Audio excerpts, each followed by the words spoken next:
हे भगवान, 9:30 बज गए। इतनी देर कैसे सोती रह गई मैं। 10 मिनट में तो राज दुकान निकल जाएगा। तभी मुरारी कहता है, खाना वाना दे रहा है कोई कि नहीं? क्या हो गया मम्मी, इतनी हड़बड़ा क्यों रही हो तुम? हो गया, लेट तो हो गया। हाँ, तुझे क्यों फर्क पड़ेगा? तूने तो बस मुंह खोला और बोल दिया। अभी 10 मिनट में राज भी निकलने लगेगा। अभी निकलता है तो रात में 10-11 बजे तक लौटता है मेरा बेटा। दिन भर भूखा रहेगा तो सर पकड़ नहीं लेगा क्या उसका? इस घर में किसी को अच्छा बोलो ना तो उसमें भी काटने दौड़ते हैं लोग। मुझे क्या है, हड़बड़ाती रहो बेकार में, और पिछली बार की तरह हाथ जला लेना। और अपने भाई और पापा के साथ रमा भी टेबल पर जाकर बैठ जाती है। आज खाना नहीं मिलेगा क्या राज की मम्मी? हाँ, कर ले अपने पापा की नकल। बन गया है खाना, लीजिए जी। और अपने पति के साथ साथ बाकी सभी की प्लेट में मनीषा परोसती है पराठे। अब हड़बड़ी में सब्जी लाना तो भूल गई मनीषा जी। हाँ मम्मी, सब्जी कम है तो पापा को दे दो, मैं ऐसे ही खा लूँगा। मुझे सुना रही थी, बढ़िया है। वैसे भी इतने से वक्त में सब्जी तो बनाई नहीं होगी मम्मी ने। पापा का यूरिक एसिड बढ़ा रहता है तो अचार के साथ भी पराठे नहीं खा पाएंगे, और बीपी है तो चाय भी जहर है। शांति से मेरी बात मान लेती तो मैं हरी रमा के यहाँ से सब्जी पूरी ले आती। सब्जी तो मैंने बनाई नहीं बेटा। हाय बताओ मम्मी, राज भी निकलता है, सीधा रात में आता है, ऐसे में भूखा भेज दोगी क्या उसे? तू ना अपने ससुराल जाने की सोच, बढ़िया ही। और आप लोग ये पराठा खाइए पहले, फिर कहिएगा। और जैसे ही सभी पराठे खाते हैं, चटकारे उनके मुंह से खुद ही निकलने लगते हैं। ये तो बड़े मसालेदार है राज की मम्मी। ये मिर्ची के पराठे नानी भी बनाती थी ना मम्मी? वहीं से तो सीखा है बेटा। हड़बड़ी में ना मेरी माँ यानी तेरी नानी तेरे नाना जी को खेत जाते वक्त यही पैक करके दे देती थी। अभी की तरह पहले हम 10 बजे नहीं 6 बजे ही काम पर निकल जाते थे। और उसमें भी ना लकड़ी का चूल्हा जलाना, उसके बाद सब्जी रोटी सब बनाना, बड़ी देर लगती थी इन चीज़ों में। ऐसे में तेरी नानी हड़बड़ी में नमक मिर्च का पराठा बनाकर बाबूजी को दे देती थी। रमा की शादी प्रेम से फिक्स हो चुकी थी और वो अपने मायके में बस कुछ दिनों की ही मेहमान थी। शादी के एक दिन पहले मनीषा रमा को शादी को अच्छी तरह चलाए रखने के कुछ टिप्स देती है। ये जो तू ज़बान चप्पड़ चप्पड़ यहाँ चलाती है ना, वहाँ मत चलाने लगना बेटा। पता चला पहले ही दिन तूने अपनी लंबी ज़बान उन लोगों के सामने चला दी और अगले दिन तेरे ससुराल वाले तुझे यहाँ छोड़कर चले गए। शुरू में अच्छी तरह बोल चाल रखना, जितना कम बोल सको उतना अच्छा। और खाना ऐसा बनाना कि सब तेरी वाह वाह करते रह जाए। ससुराल वालों को चाहिए क्या होता है? 3 वक्त का खाना, बस खाना। पेट अगर भरा हो तो कोई चाह कर भी लड़ नहीं पाएगा तुझसे। तुम फिक्र मत करो मम्मी, जैसे ही किसी ने मुंह खोला तो उनके सामने निवाला फेंक दूंगी। अरे राम राम राम, वो तेरे ससुराल वाले हैं, कोई कुत्ते नहीं जो निवाला फेंक देगी। अच्छे से बोला कर। भगवान मेरी इज्जत रखना। ये लड़की तो मेरी इज्जत न्योछावर करने में तुली पड़ी है। जिस तरह रिश्ता पक्का हुआ था उसी तरह 19-20 कर शादी भी हो जाती है और रमा प्रेम की पत्नी बन उसके घर आ जाती है। अगली सुबह ज्योति रमा को जगाने उसके कमरे में जाती है। ससुराल नाम के कारागृह में आपका स्वागत है देवरानी जी। आप ये बिस्तर छोड़ दीजिए और ये लाल साड़ी और गहने पहनकर अपनी पहली रसोई की तैयारी में लग जाइए। ये इतनी हैवी साड़ी, इतनी ज्वेलरी पहनकर किचन में जाऊं? क्या मजाक कर रही हैं भाभी आप? इस साड़ी को पहनने में ही ना मुझे 1 घंटा लग जाएगा। अपने घर में साड़ी में थोड़ी ना घूमती थी मैं। अब जो है यही है देवरानी जी। अपनी नींद पूरी करने में 8:30 तो बजा दिया आपने। 10 बजे तक सभी नाश्ते के टेबल पर आ जाएंगे। तब तक आपको तैयार भी होना है और नाश्ता भी तैयार करना है। अब मजाक तो नहीं करिए ना भाभी, ऐसा मजाक मुझे पसंद नहीं है, बता देती हूँ। शादी के बाद 4-6 महीने तो सब कुछ मजाक ही लगता है। मुझे भी लगता था क्या मजाक हो गया है मेरे साथ। अपने बेटे तक को भी टाइम नहीं दे पाती मैं। किचन का कितना काम रहता है। खैर अब जो है यही है। चलो अब तुम आ गई हो तो काम तो बटेगा। ये कहकर ज्योति अपनी देवरानी के कमरे से बाहर आ जाती है। रमा को कुछ समझ में नहीं आ रहा था कि वो क्या करे। अपने मायके में तो उसे बैठकर खाने की आदत थी। सबसे पहले यूट्यूब ऑन कर रमा साड़ी पहनना शुरू करती है।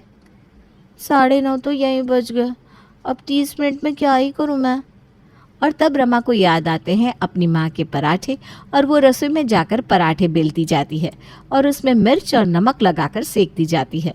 फिर बटर के साथ मिर्ची के पराठे सभी के सामने सर्व किए जाते हैं। पराठे? बहू, पहली रसोई में कुछ मीठा तो बनाना चाहिए। वो मम्मी जी, इतने मेहमान आए हुए हैं, सभी के लिए खाना बनाना था, इतने कम वक्त में क्या ही बना पाती मैं। खैर, अब जो भी बनाया है साथ में कुछ अचार वचार तो दे दो। ये पराठे अकेले ही सब चीज़ का काम कर देंगे पापा जी, आप टेस्ट तो कीजिए। अरे वाह, क्या बवाल चीज़ बना दी है तुमने रमा। पापा टेस्ट कीजिए, ये तो मिर्ची के पराठे हैं। रमा के ससुराल में सभी उस पराठे को खा रहे होते हैं, तभी पड़ोसन सुषमा वहाँ आती है। ये क्या शोभा बहन, कहाँ बहू के आने की कुछ ही दिन बाद सास ससुर का खाना छीनना शुरू करती है। यहाँ तो बहू के आते ही थाली से सब्जी गायब हो गई आप लोगों की। अगर मुझे पता होता तो मैं लेकर आ जाती सब्जी। इरादा गायब करने का होता तो पूरी थाली करती आंटी जी। यूँ सब्जी, फिर दाल, फिर पराठे, एक एक कर पत्ते नहीं खोलती मैं। जो करती हूँ एक बार में ही करती हूँ। खैर, अब आप आ गई हैं तो बैठ जाइए ना नाश्ते पर। आपको भी शायद अपने घर में सिर्फ सब्जी मिल रही होगी, यहाँ पराठे मिल जाएंगे तो आपका नाश्ता हो जाएगा नहीं। सुषमा पराठे खाती है और कहती है, पहली रसोई में तुम सिर्फ चाय भी बना देती तो कोई कुछ नहीं कहता रमा, पर आइंदा से खाना बनाओगी तो कम से कम 4 सब्जी और 1 मीठा तो ज़रूर से बनाना। 4 सब्जी? तो 2 सब्जी और बढ़ाकर मैं कैटरिंग नहीं लगवा दूंगी क्या आंटी जी? आप भी ना बहुत मजाक करती हैं। अच्छा समझी, 4 सब्जी यानी मिक्स वेज। मिक्स वेज नहीं रमा, वो एक सब्जी हुई। इस घर में नियम है कि खाने में कम से कम 4 सब्जी तो बनती है, अचार, पापड़, चटनी अलग से। अब मीठा तो कोई रोज़ रोज़ नहीं बना पाता, इसलिए मैं हमेशा दुकान से लौटते हुए अग्रवाल स्वीट से एक मिठाई का डब्बा ले ही आता हूँ। ये सब सुनकर रमा का तो सर ही चकरा जाता है। नाश्ते के बाद रमा 15 मिनट बैठकर यही सोचती रहती है कि क्या किया जाए। तभी उसकी जेठानी उसके पास आती है। दोपहर में मैं दाल चावल रोटी कढ़ी, आलू की सूखी सब्जी, आलू गोभी की सब्जी, बूंदी रायता और धनिया की चटनी बना रही हूँ। अब रात का तुम सोच लेना, ध्यान रहे खाना रिपीट ना हो और हिसाब से ही बनाना। यहाँ मुझसे पराठे में मिर्ची नहीं लगाई जा रही और भाभी है कि 4-4 सब्जी बना रही है। अगर ये ऐसे ही खाना बनाती रही तो मुझ पर तो प्रेशर बढ़ता रहेगा। दोपहर के वक्त जब ज्योति रसोई में खाना तैयार कर रही थी, रमा भी वहाँ पहुँच जाती है। अब आप रसोई में अकेले काम करें और मैं कमरे में बैठी रहूं, ये मुझसे बर्दाश्त नहीं हो रहा था भाभी, तो मैं भी ना आपके पीछे पीछे यहाँ आ गई। वैसे बस इतने से चावल भिगोए हैं आपने भाभी? चावल तो मैं अपने लिए बना रही हूँ रमा, इस घर में कोई चावल खाता ही कहाँ है, सभी को रोटी की आदत है। अच्छा, तो आप चावल उबालिए, तब तक मैं आटा लगा देती हूँ। और आटे में मिर्च डालकर रमा उस आटे को गूंद देती है। इस बात से अनजान ज्योति उस आटे का पराठा बनाकर दोपहर के खाने में सभी को परोस देती है। हाय हाय, पराठे में भी मिर्च, सब्जी में भी मिर्च, ऐसे तो बवासीर की बीमारी हो जाएगी हम लोगों को। मैंने मना किया था ना भाभी, आपको क्या ज़रूरत थी सब्जी बनाने की? अब पराठे में भी मिर्च है, सब्जी में भी मिर्च है, कैसे खाएंगे पापा जी ऐसा मिर्च वाला खाना? उनकी उम्र तो देखिए आप, इतना मसाला खाना अच्छा थोड़ी ना है। मैं लेकर आया था आटा भैया, खराब कैसे निकल जाता? खा कर देखो तो ज़रा। रमा, पराठे में कहीं मिर्च नहीं है। जैसे ही रमा पराठा खाती है, मिर्च ना देकर उसके तो पसीने छूट जाते हैं। पकड़ा गई ना तो बहू, मतलब कि आटे में मिर्च तुम मिला रही थी। अरे नहीं करना क्या तुझे काम? रुक, अभी तेरी माँ को फ़ोन लगाती हूँ। गई भैंस पानी में, आ गया सबके सामने राज, अब क्या होगा? शोभा तुरंत अपनी समधन को फ़ोन लगाती है। मैं मान ही नहीं सकती कि मेरी रमा ऐसा कुछ कर रही है। समधन जी, बोलना तो नहीं चाहिए, मेरे बेटी ने यहाँ कभी ऐसी हरकत नहीं की, वहाँ जाकर वो ऐसा क्यों कर रही है? कहीं ऐसा तो नहीं कि आप लोग उसके साथ कुछ ऐसा कर रहे हैं जिससे उसका दिमाग कमज़ोर हो गया है? फ़ोन दीजिए रमा को, ज़रा बात कर लूँ। अगर उसके साथ आप लोग कुछ भी गलत कर रहे हैं तो मैं चुप रहने वालों में से नहीं हूँ। अरे आप तो मुझ पर ही चढ़ी जा रही हैं समधन जी। वैसे भी कोई बात नहीं हो गई, मैंने तो बस हालचाल पूछने के लिए फ़ोन किया था। रखिए फ़ोन। क्या हो गया मनीषा जी, आप तो दाना पानी लेकर समधन जी पर चढ़ गई। अरे मुश्किल से रमा को विदा किया था, अब वापस ले आती क्या उसे। बेटी के ससुराल वालों पर वक्त वक्त पर चढ़ जाना चाहिए, वरना वो हमें दबा देते हैं। आपकी इस बात के कारण अगर रमा को अपने ससुराल में तकलीफ हुई तो? जिसे हम ना तकलीफ दे सके उसे ससुराल वाले क्या ही तकलीफ देंगे। वो कांटा है कांटा, ऐसे जाकर अपनी सास को चुभेगी कि समधन जी की बोलती बंद हो जाएगी। आप बेफिक्र रहिए, बस हमें कमज़ोर नहीं पड़ना। मनीषा और मुरारी तो अपना पल्ला झाड़ लेते हैं। अब शोभा के पास कोई ऑप्शन ही नहीं बचता। आज से आटा रसोई में नहीं रहेगा, मेरे कमरे में रहेगा, और ना ही मिर्ची रसोई में रहेगी। मेरी जो भी बहू रसोई में जाएगी उस वक्त मैं चेक करके आटा उसे दूंगी। खाना फिर सादा नहीं हो जाएगा मम्मी जी, मिर्च नहीं डालेंगे तो? खाने में मिर्च डालने की जिम्मेदारी मेरी होगी। जो खाना बनने के बाद मैं पीछे से जाकर डाल दूंगी। लगता है ये औरत मुझसे 4 सब्जी बनवा कर रहेगी। अगर मैंने 4 सब्जी बना दी तो शीशे में अपना चेहरा कैसे देखूंगी? ऐसे तो मेरा घमंड चूर चूर हो जाएगा। लोग क्या कहेंगे, ये देखो 4 सब्जी बनाने वाली बहू जा रही है। छी छी छी छी, ना ना ना ना ना। शोभा अपना सारा दिमाग लगाकर अपने कमरे से ही आटा निकालकर रमा को पराठे बनाने देती है। पर मिर्च तो मार्केट में भी मिलती है, ये तो शोभा ने सोचा ही नहीं था। रमा फिर से मार्केट से मिर्ची ले आती है और आटे में मिलाकर मिर्च के पराठे बना देती है। अरे यार मम्मी, खत्म करो ना इस ड्रामे को, मुझे खाना खाना है। तो खाना बहुएं बनाएं ये ज़रूरी थोड़ी ना है प्रेम जी। खाना तो कुक भी बना सकती हैं। भगवान की दया से इतने पैसे हैं हमारे पास, एक खाना बनाने वाली तो हम रख ही सकते हैं मम्मी जी। और उसके आटे में मिर्च नहीं मिलेगी, ये मेरा वादा है। ठीक है मरजानी, रख देती हूँ मैं खाना बनाने वाली को। आज जैसे ही शोभा जी इस बात पर राजी होती है, ज्योति अपनी देवरानी को देखकर आंख मारती है। रसोई में ज्योति रमा से गले मिलकर कहती है, अब मैं अपने बेटे की पढ़ाई पर ध्यान दे पाऊंगी, खुद की ग्रूमिंग कर पाऊंगी। थैंक यू देवरानी जी। देवरानी हो तो रमा जैसी, वरना ना हो। ये कहानी एक ऐसे घर की है जहाँ डिंगे हाँकने की अफरा तफरी मची रहती थी। डिंगे हाँकने में जितनी सास तेज, उससे ज्यादा बहू तेज। तो चलिए आपको भी ले चलते हैं शांति निवास में, जहाँ शांति कितनी थी वो तो आपको अभी पता चल जाएगा। रोज की तरह दूध वाला दरवाजे पर दूध देने आता है। अरे तुम कौन हो भाई, अजीत नहीं आया आज? नहीं भाभी, वो भैया कह रहा था कि शांति निवास में अब वो दूध देने नहीं जाएगा, इसीलिए मुझे आना पड़ा। अच्छा, मुझे क्या, उसी का नुकसान है। मुझे तो दूध से मतलब है। डालो डालो, दूध डालो। ये पतीला तो चिपटा जैसा लग रहा है भाभी, लगता है बहुत पुराना हो गया है।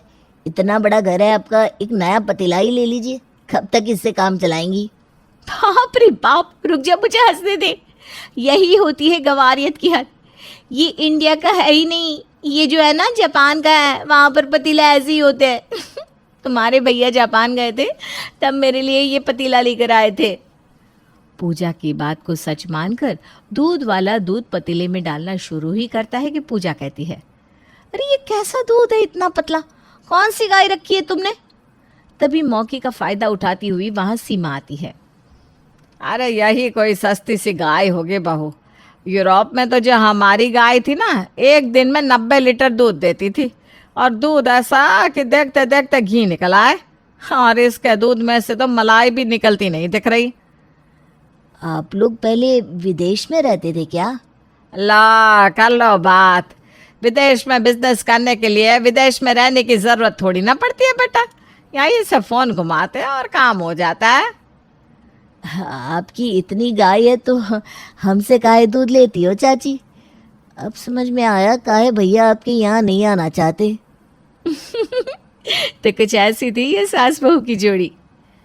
मैं क्या सोच रही थी बहू, हम दोनों मिलकर खाने का नया बिजनेस शुरू करें तो कैसा रहेगा? पर हमारा बनाया हुआ खाना बिकेगा कैसे? कस्टमर कहाँ से आएंगे मम्मी जी? कोई भी बिजनेस ऐसे ही नहीं चलता, बहुत मेहनत करनी पड़ती है। और इन भूखे नंगे लोगों को हमारे खाने का स्टैंडर्ड ही समझ में नहीं आएगा। तो एक काम कर, तू अपनी कुछ सहेलियों को बुला ले, मैं भी अपनी सहेलियों को बुला लेती हूँ।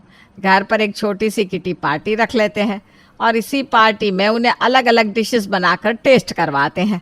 अभी इन्हीं पर ट्रायल करके देख लेते हैं, समझ में आ जाएगा कि डिशेस मार्केट में चलेगी कि नहीं। आपकी स्मार्टनेस की तो दाद देनी पड़ेगी मम्मी जी। और पूजा अपनी फ्रेंड्स को कॉल कर अपने घर बुला लेती है। ऐसा ही सीमा भी करती है। शाम के वक्त लग जाता है शांति निवास में लोगों का जमावड़ा। अरे वाह पूजा, ये क्लॉक तो बहुत ही सुंदर लग रहा है। कहाँ से मंगवाया बताना, मैं भी एक ले लूँगी। अरे यार, ये तो बड़ा सस्ता है, यही कुछ 20-30 हज़ार रुपये का होगा। ये जब स्विट्ज़रलैंड गए थे ना तो वहाँ से लेते आए थे। मैंने तो बड़ा मना किया कि क्या ज़रूरत है, पर ये मानी ही नहीं। देख लो, एक पूजा का हस्बैंड है जो उसके लिए मना करने के बाद भी गिफ्ट लाता है, और एक तुम हो। हाँ हाँ, उसने बोल दिया और तुमने मान लिया, जैसे वो सच्ची बोल रही है। अरे 20,000 की तो ये क्लॉक कहीं से नहीं लगती। चलो चलो, बहुत बातें हो गई। अब पूजा, सभी के लिए नाश्ता लेकर आओ। सीमा किचन में जाती है और उबले हुए आलू को छिलके के साथ ही काट कर प्लेट में सजा देती है। ये नाश्ते के नाम पर आलू के छिलकों के साथ आलू परोस रही है बेटा। ये कैसा नाश्ता है बहू? अरे अभी डिश पूरी कहाँ हुई है, इस पर शहद डाल, फिर खा, देख फिर क्या स्वाद आता है। विमला, सेहत और उबला आलू, ये कैसा डिश है आंटी जी? ये बैंकॉक की डिश है बेटा, हनी पोटैटोज नाम है, खाओ खाओ। मुझे तो मीठा खाना ही मनाया आंटी जी। अच्छा, रुक, मैं अभी मेन कोर्स लगवाती हूँ। और किचन में जाकर सीमा बासी बसे चावल के बॉल्स बनाकर डाइनिंग टेबल पर सभी को परोसती है।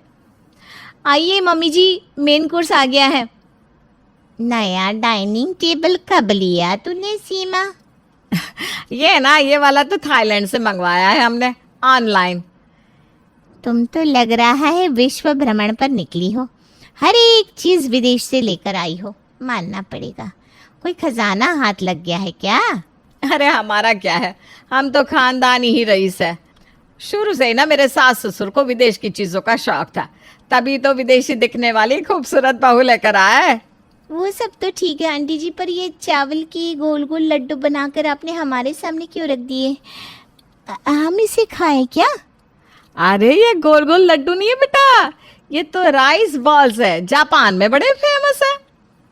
वो मैं क्या कह रही थी पूजा, मुझे ना अभी याद आया, मुझे घर में बहुत ज़रूरी काम है, मैं निकलती हूँ, तुम लोग खाना एंजॉय करो।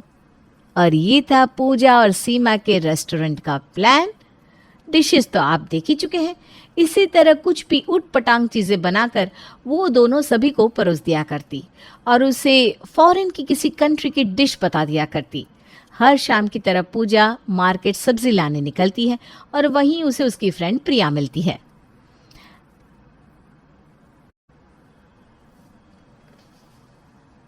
बड़ी थकावट हो रही है यार प्रिया, दिन भर काम करो फिर मार्केट का काम भी, ऊपर से सब्जी वाले मंडी के इतने अंदर में सब्जियां बेचने लगे हैं, कितना अंदर चलकर जाना पड़ता है।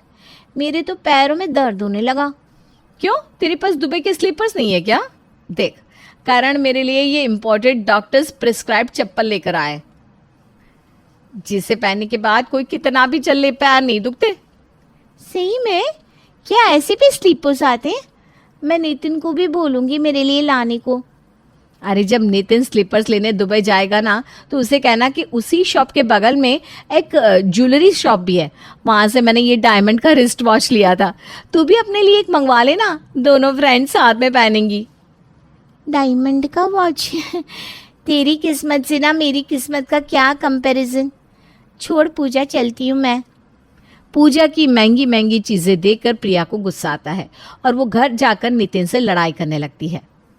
प्लीज तुम ना मुझसे बात ही मत करना, मुझसे दूर रहो यार नितिन, मेरे तो कर्म ही फट गए। अरे यार, तुम उस पूजा की बात को क्यों मान लेती हो? वो दिखावे की दुकान है। कभी कहती है मेरा पति वॉशिंग मशीन लंदन से लाया था, कभी कहती है मेरा पति कूलर अमेरिका से लाया। अरे भाई, जब फॉरेन से ही सारी चीज़ें आती है तो फॉरेन में ही जाकर बस जाओ ना। उसकी बातों से हमारे घर में क्लेश ही होता रहता है।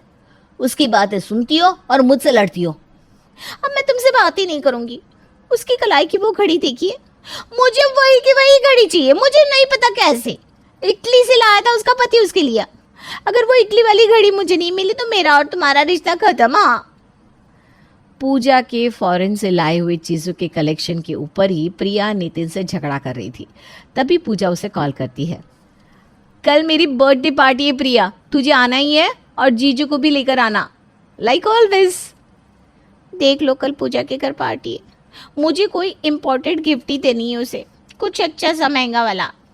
प्रिया की बर्थडे पार्टी के लिए नितिन मार्केट गिफ्ट लाने जाता है।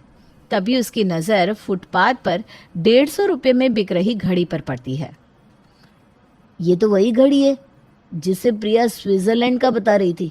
यानी कि चोर बाजार के फुटपाथ से चीज़ें खरीद कर अपने घर लाती है और हमारे सामने डिंगे हाँकती है। और फौरन नितिन अपने फ्रेंड्स ग्रुप में उस घड़ी की फ़ोटो खींचकर डाल देता है और मैसेज करता है, सब प्रिया के लिए इम्पोर्टेड गिफ्ट से ही से लेना। और सब वही करते हैं। उसी चोर बाजार के फुटपाथ से सभी गिफ्ट लेकर प्रिया की पार्टी में पहुंच जाते हैं, जहां सबसे पहले नितिन आगे बढ़कर उस घड़ी को गिफ्ट करता है। देखो प्रिया, मैं तुम्हारे लिए स्विट्जरलैंड से वॉल क्लॉक लेकर आया हूँ। और मैं तेरे लिए डाइनिंग टेबल लेकर आई हूँ थाईलैंड से। तू ना बिल्कुल सही कह रही थी, थाईलैंड के सारे डाइनिंग टेबल एक से ही रहते हैं। देख, कलर भी बिल्कुल वैसे ही है ना। और मैं तेरे लिए जापान के शेफ से जापानीज डिश बनाकर लाई हूँ। अरे पर तुम लोग फॉरेन कब गए? और सबके सब? वैसे ही जैसे करण जीजू जाते रहते हैं, फॉरेन आते जाते रहते हैं ना। मेरे भी ससुर जी फॉरेन गए थे, वहीं से लेकर आए। देख, मैंने भी डायमंड की रिस्ट वॉच मंगवा ली दुबई से। तुझे तो 20 लाख की पड़ी ना, मुझे बस 150 रुपए की। हाँ सीमा, तुझे जो डाइनिंग टेबल 1,20,000 का पड़ा, मुझे 2,500 का पड़ा, क्योंकि इसके ग्लास भी ना नकली है। कितनी बड़ी धोखेबाज निकली तुम दोनों। ये क्या बोल रही है विमला? क्या सबूत है तेरे पास? खुद किसी चोर मार्केट के रोड से गिफ्ट उठा कर ले आई मेरी बहू को देने के लिए, और हमें बातें सुना रही है। तभी नितिन अपने फ़ोन से एक फ़ोटो निकालकर सभी को दिखाता है, जिसमें सीमा और पूजा सड़क के किनारे से सामान खरीद रही थी। अच्छा, अरे ये तो वो फॉरेन का मार्केट है, बिल्कुल हमारे यहाँ के चोर बाजार से मिलता है। ये सुनते ही सभी अपना सर पकड़ लेते हैं और मान ही लेते हैं कि कुछ लोग अपनी हरकतों से कभी बाज नहीं आ सकते। राठौड़ परिवार में आज बड़ी खुशी का माहौल था। अरे भाई, हो भी क्यों ना, उनके सबसे छोटे बेटे आकाश की शादी का मुहूर्त जो निकल गया था। अगले महीने उसकी शादी थी।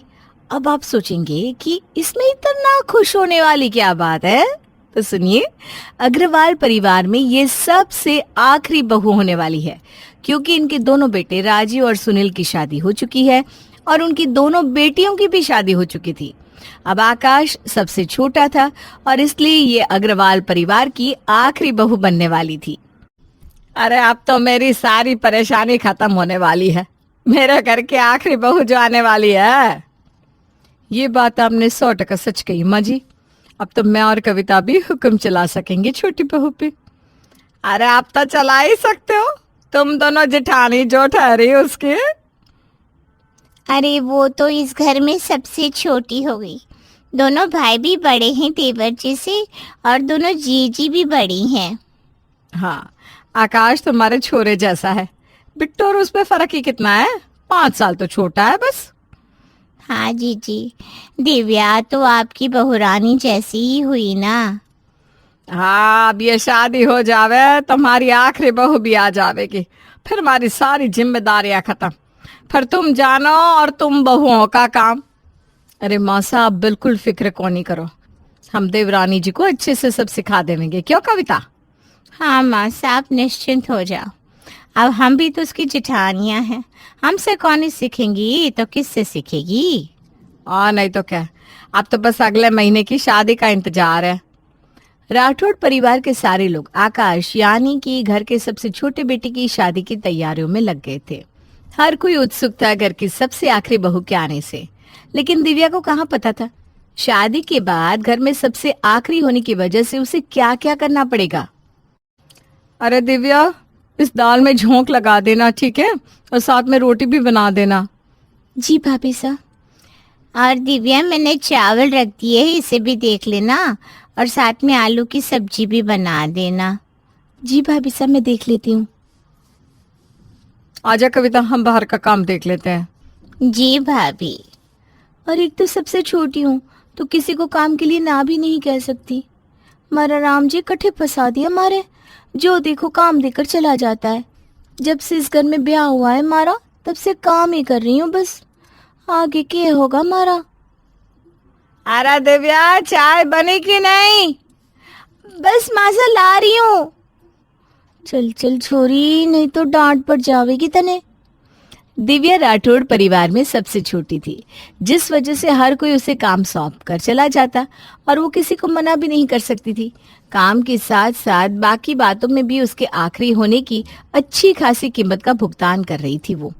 दिव्या, यहाँ आना। हाँ जी भाई साहब। मैं सबके लिए आइसक्रीम लाया हूँ, सबको इसमें से थोड़ी थोड़ी बांटते।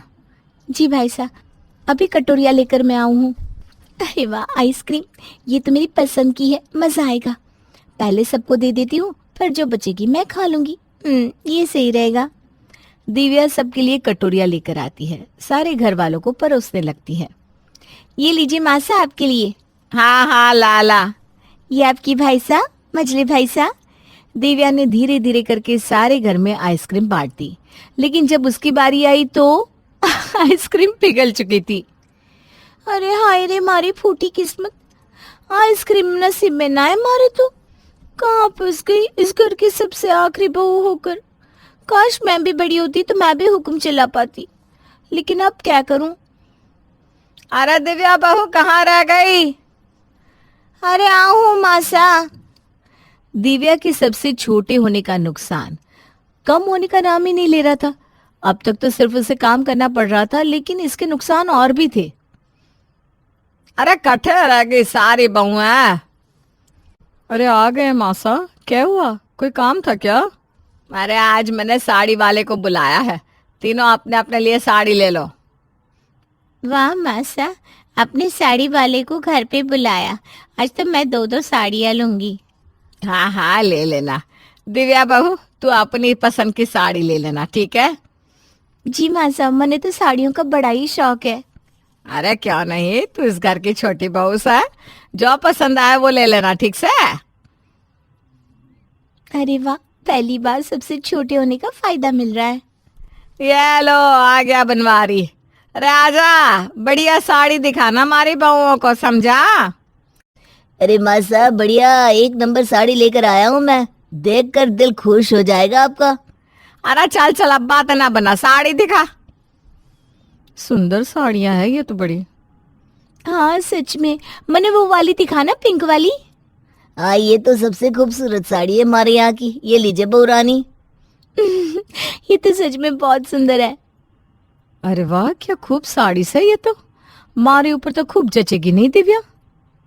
अब हाँ भाभी साहब, आप पर फुटरी लगेगी ये सच में। है ना? तो मैं यही लूंगी मासा। हाँ हाँ, ले ले जो भी तन्ने चाहिए। छोड़ दिव्या, जाने दे। अब भाभी साहब बड़ी है, साड़ी के मना करूंगी तो सही नहीं लगेगा।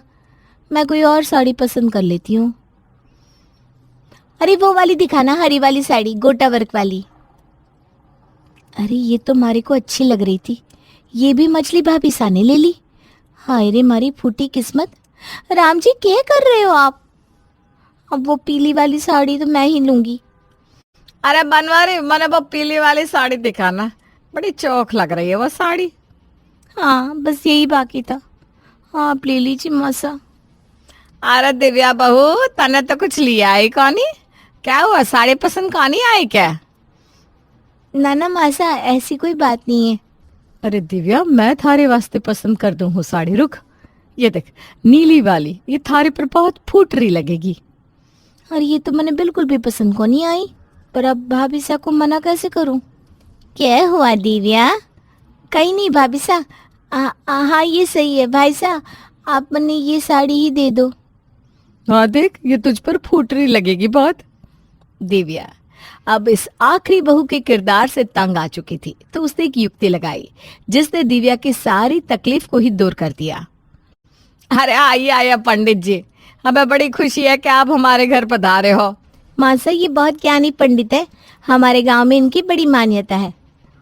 पंडित जी मैं आपको प्रणाम करूँ, आइए विराजिए। दिव्या बेटी हमारे गांव की है, इसीलिए हमारी छोरी जैसी है, इसीलिए मैं एक जरूरी सूचना देने यहाँ आया था आपको। क्या है जरूरी सूचना पंडित जी? आपके घर पर राहु का साया है बहन जी, आपको बड़ा सावधान रहने की जरूरत है। राहु का साया? अरे बाप रे पंडित जी, अब हम क्या करें? हाँ पंडित जी, कोई तो उपाय होगा ना इसका। आप तो बड़े ज्ञानी लगता है पंडित जी, आप ही कोई उपाय बताइए। बहन जी राहु से लड़ने का तो बस एक ही उपाय है, और वो है इस घर की सबसे छोटी बहू को बहुत खुश रखना। उसके भाग्य से ही राहु से छुटकारा मिल सके है आपके घर को। कि घर के सबसे छोटी बहू को बहुत खुश रखना होगा? हाँ हाँ बहन जी, जितना हो सके उसे खुश रखे, ज्यादा काम न करवाए, उसे आराम दे, तोहफे दे। जितना वो खुश रहेगी उतना आप इस राहु से दूर रहेंगे। आपका बहुत बहुत धन्यवाद पंडित जी, आज से ही हम ये काम शुरू कर देंगे। हाँ हाँ, आज से ही हम ये कार्य कर देंगे पंडित जी। अब मैं करूँगी थोड़ा सा आराम, मेरा ये आइडिया काम कर गया। थैंक यू पंडित जी मेरा ये काम करने के लिए। ठीक है, अब मैं चलता हूँ दिव्या बेटा, और कोई काम हो तो बताना, ठीक है? जी पंडित जी, आपने तो हमारी बहुत मदद कर दी, मतलब इस घर की बहुत मदद कर दी। अच्छा मैं चलूँ, नमस्कार। नमस्कार। अब देखना ये मुझे कैसे सब अपने कमरे में भेजते हैं आराम करने के लिए। अब तो मज़ा आएगा। शीला तू अभी से ये करना शुरू कर दे, देर कौन नहीं होनी चाहिए इस काम में। हाँ मासा, मैं अभी फोन लगाती हूँ रिया को, और तू दिव्या जल्दी से लाडू बना दे। क्या? मैं क्या करूँ, लड्डू बनाऊं? लेकिन अभी तो पंडित जी ने कहा कि घर की छोटी बहू को खुश रखना है। हाँ तो इसीलिए तो रिया को फोन लगाया है ना। रिया? कौन से मासा? अरे तेने पता कौन ही कि मेरे बिट्टू की बिंदनी, मेरे बिट्टू की सगाई हो चुकी से ने, तो रिया हुई ना इस घर की छोटी बहू, तो उसे तो खुश रखना पड़ेगा। इसलिए दिव्या तू एक काम कर, लाडू बना दे और मैं उसके लिए साड़ी भिजवाऊं हूँ। क्यों मासा? हाँ हाँ, इस घर की सबसे आखिरी बहू सा रिया, उसे खुश रखेंगे तभी राहु से छुटकारा मिलेगा ना। वो शादी करके आएगी तब भी उससे ज्यादा काम को नहीं करवाएंगे, ठीक सा? हाय रे मेरी फूटी किस्मत, अब ये रिया बनेगी इस घर की आखिरी बहू, और मारा क्या होगा? वही काम।